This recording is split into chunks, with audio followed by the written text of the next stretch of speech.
ప్రదక్షిణం చేస్తే చెప్పులు ఉండకూడదు అని చెబుతున్నారు. నాకు అర్థం కావట్లేదు ఆ భావన. ఆ కొండల మీద చెప్పులు లేకుండా ఎలా తిరుగుతారండి?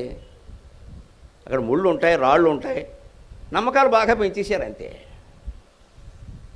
గిరి ప్రదక్షిణ ఉన్నప్పుడు ఆ కొండలు రాళ్ళు ముళ్ళు వచ్చే అన్నీ ఉంటాయండి. కానీ విమానంలో వస్తారు, బస్సులో వస్తారు, ఆటోలో వస్తారు, అక్కడికి వచ్చి మాత్రం చెప్పులు వేసుకోవద్దు, నడిచేసి ఇయ్యాలి గిరి ప్రదక్షిణం చేస్తే. రమణ మహర్షి గిరి ప్రదక్షిణం చేయమండంలో ఉద్దేశం ఏమిటో చెబుతున్నా. ఆయన కాలంలో ఆ గిరి చుట్టూ ఆయన 14 కిలోమీటర్లు రోజు ఒకసారి తిరిగేవాడు. భక్తులు ఎవరైనా వస్తే తిరగమంటే మళ్ళీ తిరిగేవాడు. అండంలో ఆయన ఉద్దేశం ఏమిటంటే అక్కడ కొండలు, కోనలు, చెట్లు, చేమలు, పుట్టలు, పాములు, అనేక రకాల వ్యక్తులు, సమస్త జీవరాశి చుట్టూ తిరుగుతూ సర్వం బ్రహ్మమయం అనే భావన కలగడం కోసం చేయమన్నాడు.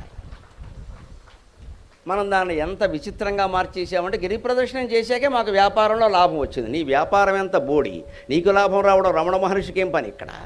లేకపోతే మా కోడలు నీళ్ళు వేసుకుంది, నీ కోడలు నీళ్ళు వేసుకోవడం కోసం అక్కడ రమణ మహర్షి తపస్సు చేసింది. ఈ పిచ్చి కోరికలన్నీ పెట్టాం అక్కడ, దాన్ని ప్రచారం చేస్తాం బాగా. నన్ను ఎవడో గిరి ప్రదక్షిణ మహిమ చెప్పమంటే నేను చెప్పను పో అని చెప్పాను. మహిమ ఏమిటి? గిరి ప్రదక్షిణం కాళ్ళు లాగుతూ చేసుకో. అక్కడి నుంచి ఆ కొండ కాదు అన్ని కొండలకు మొదలెట్టారు ఈ మధ్యన. సరదా అదొక పెద్ద ఉద్యమం చేశారు. ఇంకా దాని ప్రయోజనం ఏమిటి?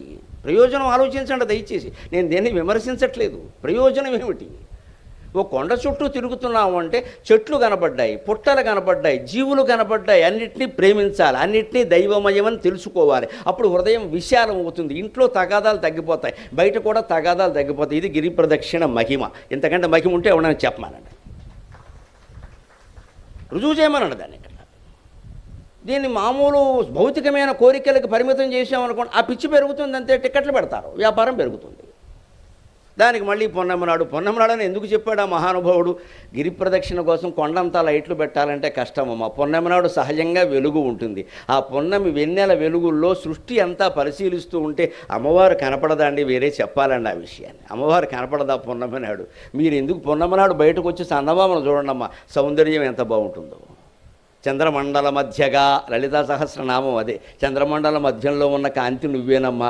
ఆ మండల మధ్యంలో ఉన్న కాంతి చూడాలంటే పొన్నమి నాడే చూడాలి. మరి పొన్నమి దాటాక విధి అయినాడో అమావాస్య విధి అయినాడో కనపడదు అలాగా.